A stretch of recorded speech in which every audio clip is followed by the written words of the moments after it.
so smart. As soon as they said it was the lie detector, you said, that's why there's no alcohol. I thought Emily was being cheap. Coming up on the Real Housewives of Orange County After Show. You are literally making this up. No, I'm not, Jen. Why do you look at me? I'm not lying. You must be lying because I know what I heard at that restaurant. You did not tell me that you went to the hospital. We will get the story when she turns on Gretchen. She loves Gretchers. The penthouse is more for, quite frankly, sexy time. Because on the lower floor, the walls are thin. Oh, because everything's just peachy keen and fine. Well, of course I was annoyed. I just wanted to nip it in the bud. Run into people all the time. I was going to find you somebody. No, there's not multiple men. There's just a couple. Kisses, and that's it. Neck up. Nothing. Neck Neck up. up. The Real Housewives of Orange County After Show starts right now. Did Gretchen tell you that she was drugged and hospitalized? Yes. You literally said yes. It's a polygraph. You really said yes to that. Did she pass them? Wow. She failed that one. You must be lying because I know what I heard at that restaurant. And that's why, in that moment, I pointed to Jen. I was like, Jen, you know she said that. You are literally making this No, up. I'm not, Jen. Why do you look at me? I'm not lying. We had just talked like the month before on the phone about it with Ryan and Slade on the phone. How do you not remember this? You did not tell me that you went to the hospital. You did tell me you were so sick that you felt like you could have. Right. And Katie kept implying like you were there, you were there. And so it was starting to feel like, stop doing that. Just because you share with me what you think you've heard or what you think you have doesn't mean that I share the same thoughts on it. I was getting frustrated that it kept feeling like I was like this lifeline that kept getting thrown out. Like if I use Jen, my story is valid. That's the most disappointing part of this whole thing is I don't know why Jen won't just say I heard it too. I cried for weeks about this.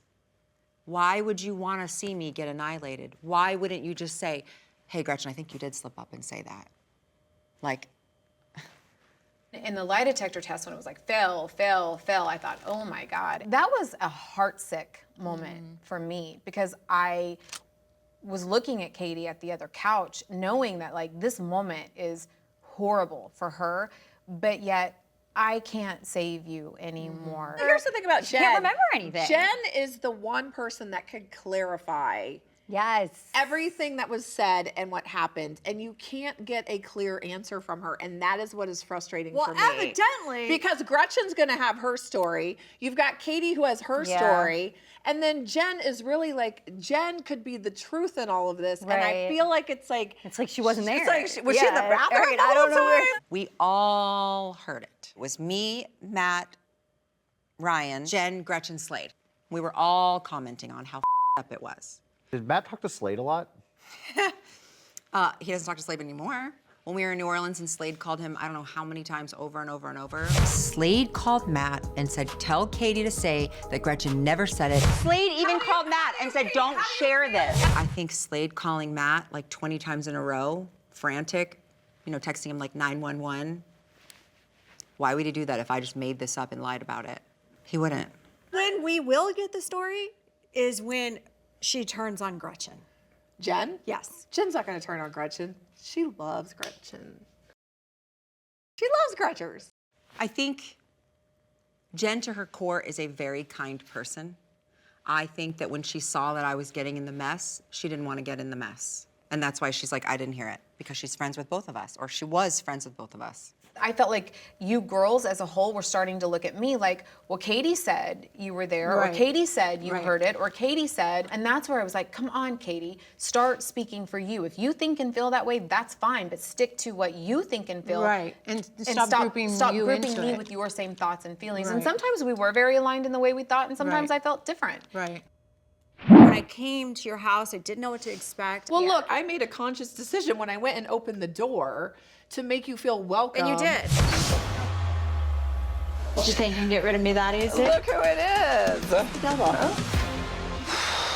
I knew that you were uncomfortable. I knew you had taken a week off. I knew that you probably hesitated about coming back. I knew that you felt like you weren't, you know, belonging in the group. So I knew initially that if she or I, when we were at the door, if we were aggressive or we had an issue with you, I knew you were gonna turn around and run. I would have. I just wanted to nip it in the bud. You know, I've known you for 8+ years now, and so I have no problem walking up to you and being like, let's just address this. And the first thing you met me with was an appropriate apology. I want to nip it now. I'm sorry. Thank you. Sorry. Oh, because everything's just peachy keen and fine. You can tell people off, you can go on social media, you can take a vacation, and you'll be welcomed with open arms. Open arms.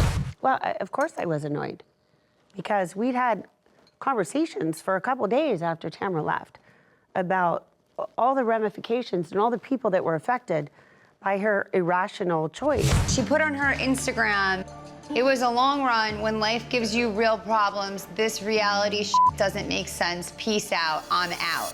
What? And for her to walk in and just get that pass. The way she left that night was so harsh. And she was like, told everybody at the table to off. I did. And, I don't remember that. And I remember telling Gina to off. Tamra just texted me off. And then I think Gina texted her and told her to go to bed, and she told her to off again. Yeah. And she called her a piece of Heather, I told Heather to Yeah, and then she called you a piece of right? Yeah. Yeah. So I was upset. I felt Yeah. the worst about Gina. Yeah, well, You did call her a piece of shots there, man. I don't remember the piece of Yeah, I wish that the next day we could have just come back together and It been was like, okay. legit my breaking point. It was an odd evening, that's for sure. When she woke up the next day, it should have been, oh, what did I do? I am so sorry and horrified at my behavior. She didn't do that. She then took it another step, went on social media, started posting things. It's not okay with me. I was not obviously in my right mind at all. I didn't feel wanted. I just went, I can't do this anymore. I can't do it. And I just kind of lost it. And I just went back to the hotel room and I was crying on the phone to Eddie. And it was all so new with Teddy. It only had been a few weeks. Yeah. So I don't, still to this day, I don't know. But at that moment, like, it was really bad.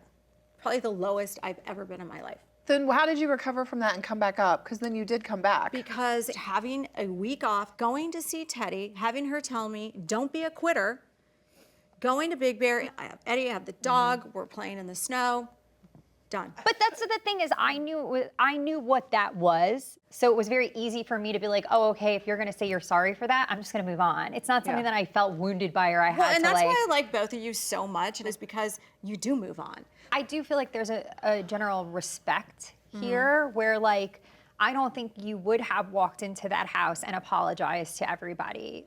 You know what I mean? Which makes me feel like Tamra does respect me, which allows me to be like, I accept your apology, let's move on. Yeah. We need a family home somewhere where everyone can gather. Call it Thanksgiving or Christmas, whatever it is. Right, I get it. And originally I thought that was LA, okay? But then I now realize a couple of my kids might end up there.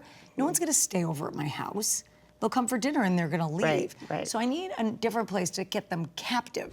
If we were gonna get a family house somewhere, like a place where we could have holidays and where you could leave your stuff, where would that house be? In LA. For me, it's Palm Springs. No. We were thinking maybe we'll get a place out in the desert. But now the cat's going on the East Coast and Max is on the East Coast.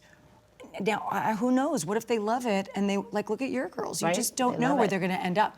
So now my thing is, let's see what happens. We have the downstairs apartment for another year, and then I'm gonna reassess and figure out what we're gonna do. So if the kids went back east, where would you, what's potential, Jackson Hole? No, New York. Oh, New York. Yeah. Oh, okay. Yeah. Like Manhattan. Oh, yeah. Okay. I still look at places all the time. I almost bought a place right at the beginning of the pandemic, and we didn't get it, and I still regret it. And so, yeah, no, I'm still looking. But I wouldn't live there full time.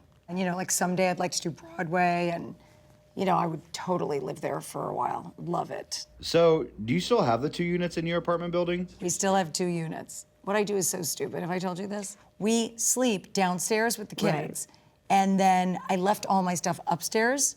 So I sleep downstairs, and all I have down there is like face wash and workout clothes.